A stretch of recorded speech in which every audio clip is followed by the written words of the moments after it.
Alright, and we're back. And now we are on episode 4, and we are now back to where we started at the very beginning of episode 1. So, a lot of progress. On the plus side, we do have quite a bit of extra loot.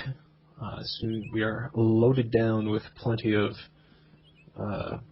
armor and weapons. And looking forward to get to that next town so we can offload it and make a little bit of scratch. Find some crazy sword connoisseur that wants 8 of the same sword.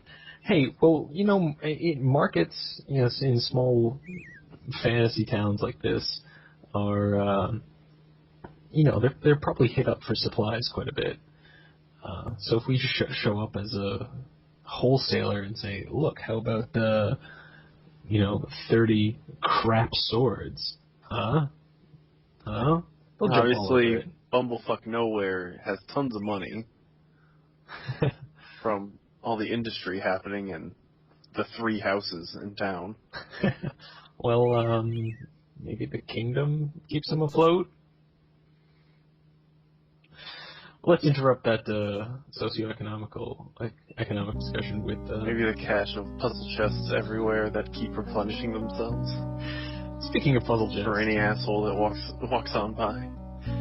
3 letters. Okay, this one's tough. So this is the first puzzle chest that you're supposed to encounter. We started the game and started heading south towards Krondor like we were supposed to. This one's right on the side of the road. There's no way you can miss this. And given how small it is, or how easy the puzzle is, everyone's going to get it. So I always remember this is very... Not a lot of them rhyme. They're not like poems like this you've seen already. Most of them are just little riddles. But anyway, this should be pretty straightforward for you guys.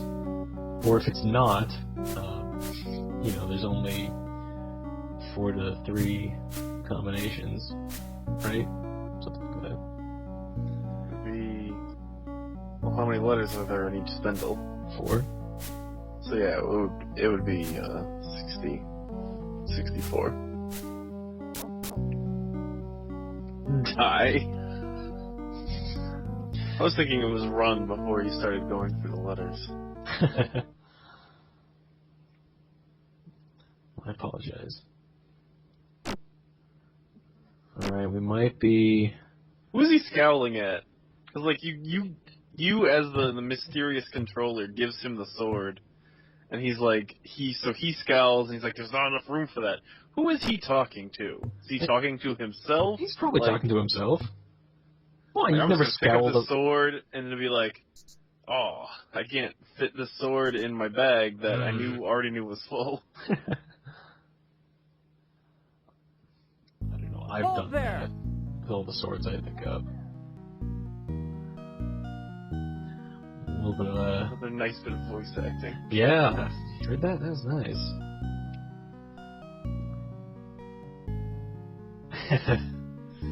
So, Owen's youthful exuberance is once again dooming this expedition of Locklears.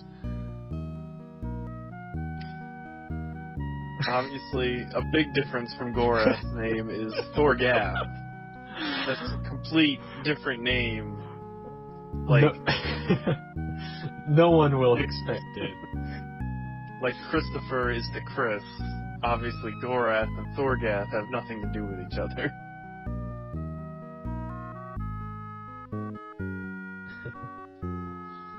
That same alluring stare. Oh, Jesus. Just imagine he's walking down the road with his hands clenched behind his back, surveying the land. Picking up all the ladies. Wait, what? This doesn't make any sense. Catherine took a liking to everyone at her party. She's as fickle as her mother.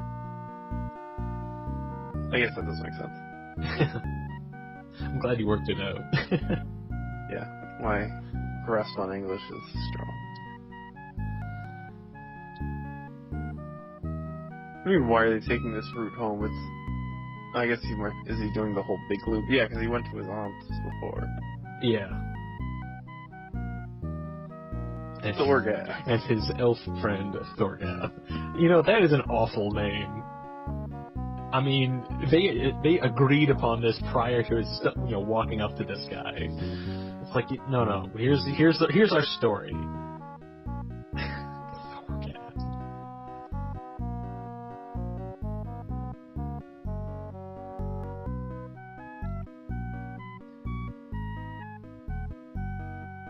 Yeah.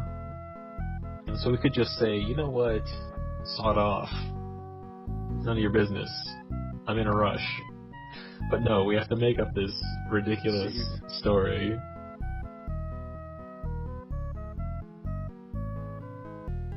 I had chest on the brain. It's classy, huh? Well, it's another find this chest and unlock it thing. Owen asked about. Yeah. See, this sounds like a summary. No, But see, it's like a book. See, because it's interactive. What should Owen ask about first? But it's asked about, like he's Like summarizing he's the what they just said. Well, Oh, okay. yeah. The So, sentence made sense if it wasn't Owen asked about nearest town. well, that's... Like, if they made it a complete sentence, it would probably work better. quite a bender. I'm not sure Obviously, that's the proper terminology, but... Obviously, in the old hinterlands, bender was obviously the key term. So you just kind of click through the dialogue options. Only if you have encountered something else in the story would a new option appear for a character. But you notice we didn't actually see this guy walking down the road. It was just we got to this certain point in the road, and the interaction, the community, the talk, the NPC just appeared in front of us. If we wanted to talk to him again, we would have to walk far enough away and then try to walk back through here. And even then, I'm not sure if it's a guarantee that he'll show up. Like, so this guy is suggesting, if you're desperate, you could break into a house. This is common things that happen in this area. Yeah, I mean, apparently it is. I wouldn't, nobody seems to scoff at the idea. It's like, oh, there's nobody in this house, let's just break in and take everything we want from there. Here's an introduction to something called a Weber lock. Apparently it's an unpickable lock. From the lore's perspective, that's, a type of lock that, can't be picked. It's much better than these common locks that pretty much everybody in the country can pick, except for the few that are bound to unique keys.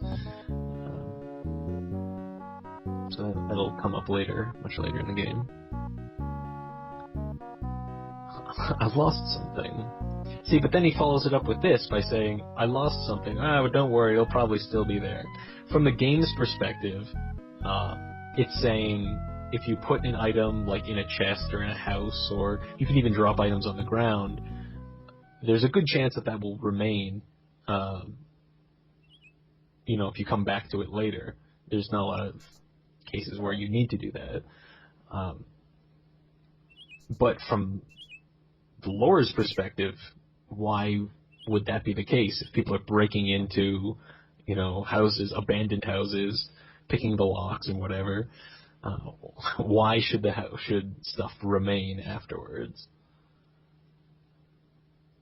Alright, so there's a random hole in the ground that has a day's worth of food, all bundled up nicely, and 10 uses of the aventurine. Do you have a crossbow? Oh yeah, you have that one crossbow. Do I? I thought, or maybe there's just a blank spot for a crossbow. Yeah, that one. Right. Haven't found one yet. It's on the to-do list. Wait, so okay, you can have a sword equipped and a crossbow equipped. Yep. And then in the battle, you'll switch between them. It doesn't take a turn or anything. You can just, pull out the crossbow.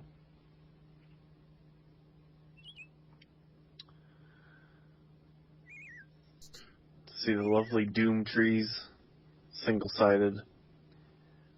See some water off there in the distance, as well as a town marker, which you've so graciously given a name to. And we see we've arrived in LaMut. We can get on the path as we start walking towards it. We don't actually stroll into the town. We just get close enough and then are presented would we like to go in. And we do. Jumps us to the map and warp speeds us into the town. And we're presented with the town interface. So LaMut is a blue city on the map, whereas Yavon and Tirzog were both red cities. And so a blue city gives us this new interface, and we have hot points over various parts of the town. So we want to go to the shop or the inn, just kind of move around between them. Every city is different. Every city has different stuff. This is the, I guess it's the barracks or the, I don't know if it's a castle. It shouldn't be a castle. Up at the top, there's also down here by the bridge. Sometimes we'll, just by exploring or investigating, we'll find, there's 8 sovereigns just down there by the water. I don't know if that's supposed to be in the water or under the bridge. Again, I'd like to think that it's in the water, and Locklear had Owen jump in and dig that money out. Alright, but we want to jump into that shop. We want to get rid of our stuff. Sometimes shops will have this repair. So we can fix our own stuff, or sometimes we have professionals do it. This guy only repairs crossbows, and of course we don't have it, so we're not going to use it right now. But it's good to know. Crossbows are one of the easiest things to repair in the game. We'll talk about that once we start dealing with crossbows on a routine basis. Looks like we might start dealing with them soon. We might. Oh, geez, they're very expensive. Yes, the light crossbow is the weakest, the cheapest crossbow in the game. Disdain and approval ward within Locklear as he looked over the crossbow. But when blow came to blow, you could hardly credit it as anything more than a hunter's toy. It's handy, but almost not even worth it. You see how expensive quarrels are, too. That's the ammo. Oh, what do we have here? So, weed walkers, this is what we found in the grave. We picked up a pair of those for free. It's one of the reasons why I wanted to go up that way. Did you get a second pair, too? I need a second and a third pair, but right now it's a little bit expensive. Oh, okay. I thought you had a second somewhere else, but... No. Here's a book. You can't actually read it. This is just in inspecting the book. You can see, let's see, what's this about? Books are, for the most part, especially books you can purchase in stores, will increase your stats. Different books have different stats that they'll increase. They take a little bit of time. They all have a number of charges, although you only get the stat bonus the first time you use it. And here he's selling the Eyes of Ishat, which we already found. So fortunately we don't have to worry about trying to scrape together 225 gold for that. So we're going to get ready to start selling our stuff. So we want to make sure that we keep everything sharpened up as best as we can.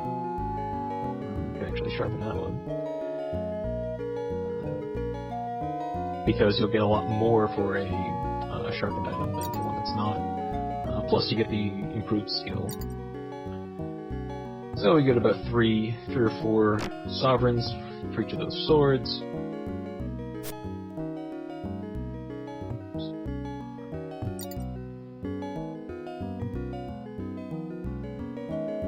I want to find... I want to use my armorer's hammer on all of our armor. Increases it quite a bit. The lower it is, the more improvement we'll get.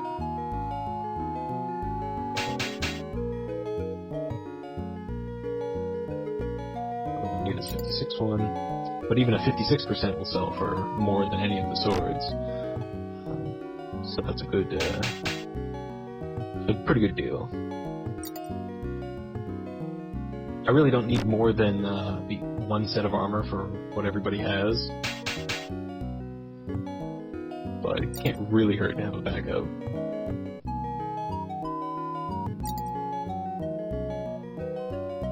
Do you want to sell that when you get 76% on them? Yeah. Yeah, I'll trade it to the better one, actually, because I don't want to keep one extra one, plus I need to repair the two that Owen and Locklear are wearing. Oh, that's right, I can take armor off. I can't, like I mentioned this in the earlier episode, I can't, like, take the sword off if I try to just unequip it or give it to somebody else. Oh, if I try to give it to somebody else, I'll swap it with what they have. If I try to give it to Owen,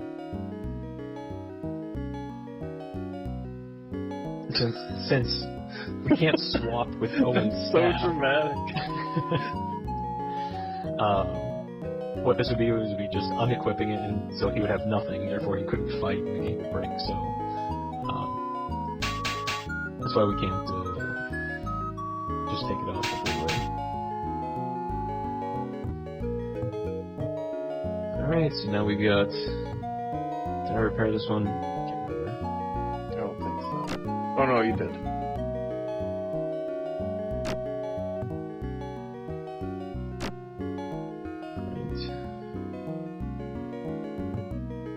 Yep. Okay, now we've got the best armor equipped.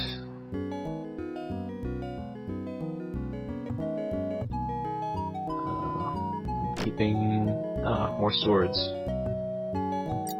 Actually, I can just sell these. I know these are all sharpened. Haven't had many fights.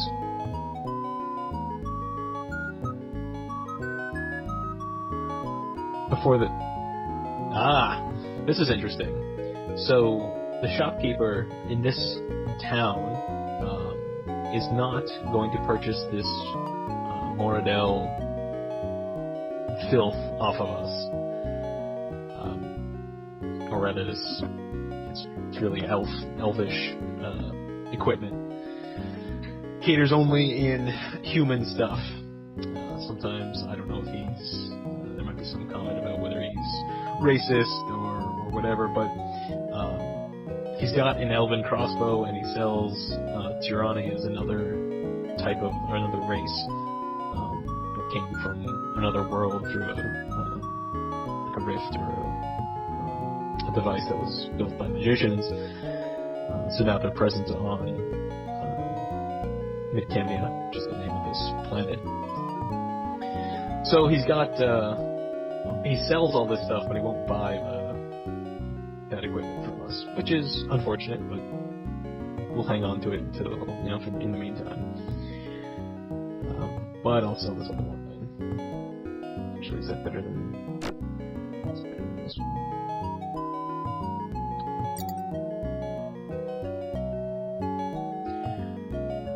Alright, so now we're up to 88 sovereigns, which is a pretty good number. It's good enough to buy a crossbow, but like I said, it's sort of a piece of garbage, and we'll be getting better ones soon enough. It's kind of a steep price for a set of armor that we have a dozen of. So I'm not going to buy anything at the store right now. Would like to go into the inn. So this will be our first inn in the game. Again, the same bar wench. Same type of interface. We can talk to the barmaid. Fortunately, she doesn't give any witty dialogue. But now we can buy rations if we need them. Split up what Owen's got with everybody else.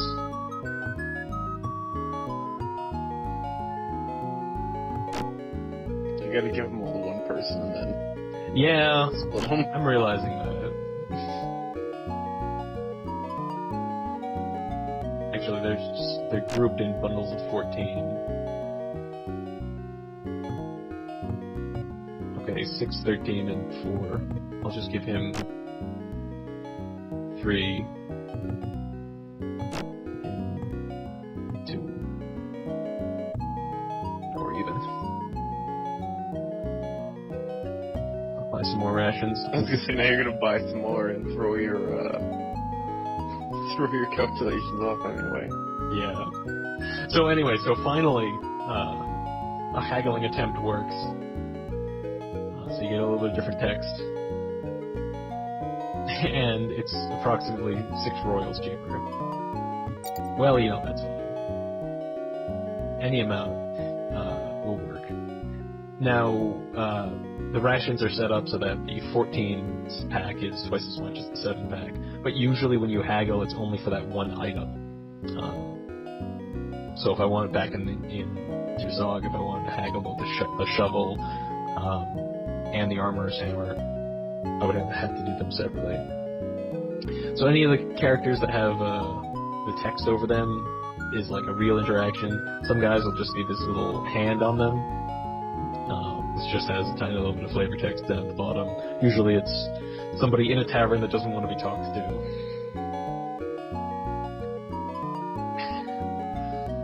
They hit him up for news, and... Jongleur, which I guess is a jester or a bard in this game. Yeah. He really leans into that word, you see, because it's... Italicized. You got it. One more thing before I talk to the 2 other guys. Bard. Notice this handy little loot in the corner. The best character, or the character that has the highest barding skill, will try to pick it up and play for some money. This is a fantastic piece of this game. So Owen currently has about a 30% barding skill, which means he's played around a little in college, but enough to get a few chords together, but perhaps not enough to learn a bit to try to get the ladies. Maybe not enough to pry some money out of Patreon's hands. Let's give it a shot. And he gets kicked out. Give them time to calm down. I apologize that you can't hear this, but he is struggling through this song. He's not doing very well. We'll figure out some recording, because this is a system we can set up later that lets you hear the audio coming out of this.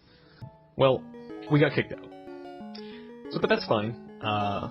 Just like with haggling, we can go right back in and give it another try. I don't expect we'll actually get any money out of here because it's so bad. However, we did buy that practice loot. So soon enough, we will give that a shot. We'll have Owen sit down for about 3 or 4 days practicing the loot until he's good enough to come in here and earn his dinner through playing. Alright, let's talk to this fine dwarf enjoying a glass of ale. Duval Anlock. Very classic dwarf trope. Why does no one's beards match their hair at all? Maybe that's a hat? His beard doesn't even match his mustache. Like, I think he has a mustache. It looks like he has like a blonde mustache. And this Santa Claus beard coming down. I think you're worried too much about the facial hair. Also, he's wearing the same outfit as the Squire. Just looks like they painted it in paint or something. Don't forget, this is 1993, so that would have been a very tedious effort. Not like you just drag it into Photoshop and just change the color wheel a little bit. But this dwarf is an old friend of Locklear's.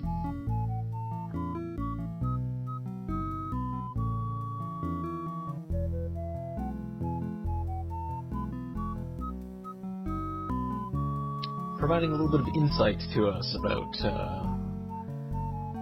this monster called a Krondor down in the nearby dwarvish mines.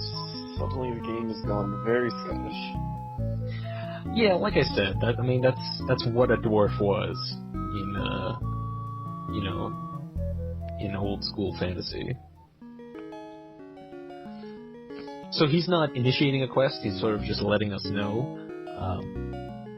So there is, spoiler alert, a Brackner that we can optionally take down. We don't have to, but if we'd like to. Alright, and finally the innkeeper. Honors to your houses.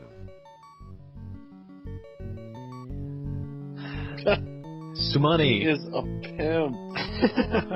Damn. Sumani is that Surani. He's from the planet that they invaded from. Is called Suranurani or Suranuwani, and he came across. There was a war, it's called the Rift War, which was a set of books that Playin wrote in this world. And at the end of the Rift War, several of the Surani stayed on Midkemia, and he happened to open up a shop here in LaMut. So this is sort of like there's several. This is sort of where a band of them have settled. You know how immigrants in cities and countries will tend to flock together. Well, this is part of Midkemia is where the Surani settled down. So that's why he owns his own shop. And he even referred to himself in the third person. So yeah, they speak a little bit different. I think they would have had to learn. I don't know if it's called what's the common tongue or the king's language or whatever they call it in the game, but English, and with a little bit of a twist. A cup of chota. That means different things now. I'm not sure if he knew of the meaning then. I will be showing my youthful innocence and not knowing what it means. But allow me to guess within my own mind.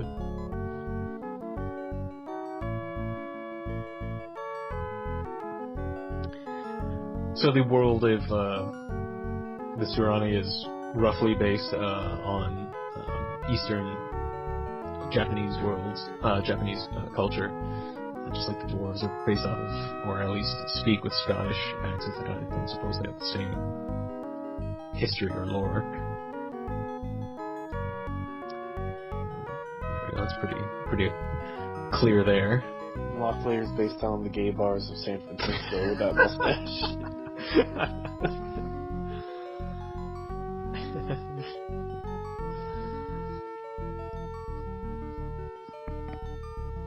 The great ones in their culture are the magicians in Midkemia.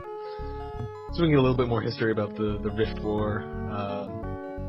Kelawan is what the humans call their world. That's the term used on Midkemia for the other world. Just a little bit of background about the idea of Rift Gates, the ability to go between the worlds. So he was an ex-soldier who was fought in that Rift War that set up the shop, and so naturally Locklear's going to ask about that. Any chance to improve one's own skills? So Locklear's asking if we can get a little lesson in fighting. 75 sovereigns.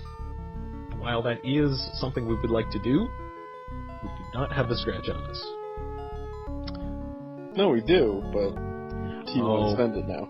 Yeah, that's true. So normally I would. However, before any time where I know my stats are going to go up, I want to go back into the inventory and check off the sword. So that's going to boost the gain that we get. So I'm going to do that now. So spending all 75 sovereigns. Yes. Now back, we're going to spend the 75. It is quite a bit, but combat is an important part of the game, and we do miss a lot. So, on our swings. So let us try to get that.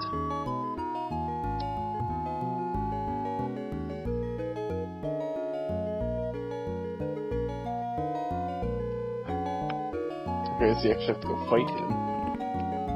Well, in a sense. They are fighting. But again, this is a RPG. lot of very story-heavy game. So we were actually going out and fighting him through the magic of text. So we bust out his old war uniform.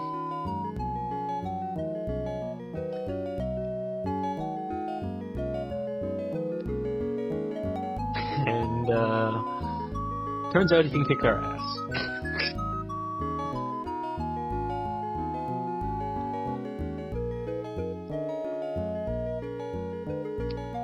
So now that we have got that lesson from him, we can't select it again. He can only teach us so much. But we do have another option for armor repair.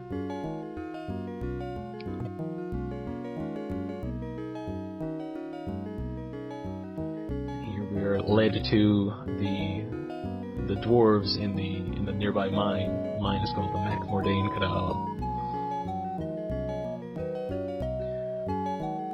So, with that good amount of information, and our lesson in swordplay completed, we are now finished up in town. If we did need to spend the night, we could go into the inn. Costs 5 sovereigns, and we'll sleep until daybreak. Doesn't matter when you go in or when the inn starts. If you show up late at night, we'll only sleep until the morning. It costs however much it costs. Your healing rate, I think, doubles indoors, maybe 1.5 times. But as we sleep, our health stamina will go up. Like I said, it's a combination. Remember, Owen had 40 and 45. But some has been taken out of his stamina. We could sleep, but we're not damaged enough, and we only have 9 gold, so I'm not going to bother with it. But we certainly will be sleeping in inns going forward. Last thing in LaMut is to go up to the town garrison. That's right. It's not a barracks, it's a garrison. Wander up there. Of course, Locklear is, from Krondor. He knows the whole military business, so he gets to stroll right in. He in fact knows the captain of the garrison. And so they exchange pleasantries and find out what is new in town. Turns out the latest news is that one of the great ones, which is the magician from the other world, has had his ruby stolen. So somebody took that, and if we happen to find it, we'll get some reward if we bring it back. So again, it's a quest. We don't have a whole lot of information to go on in terms of finding it. But there is a ruby out there somewhere. Now we do have a long time in this game to solve these puzzles. Lots of these quests remain open, like the chest west of Hawk's Hollow.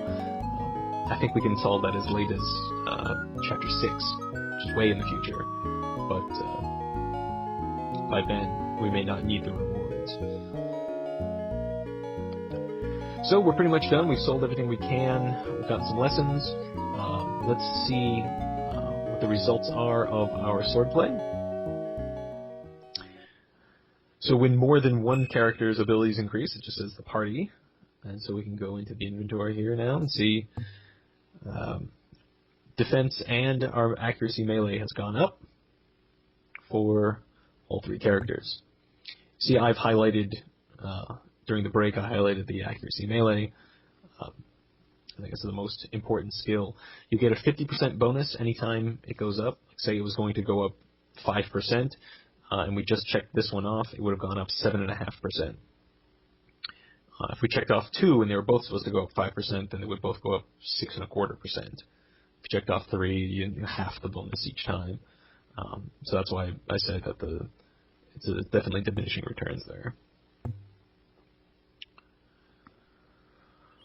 Alright, so that's going to be it for this episode.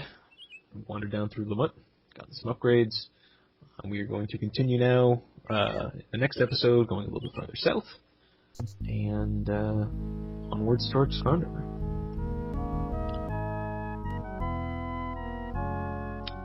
Until next time.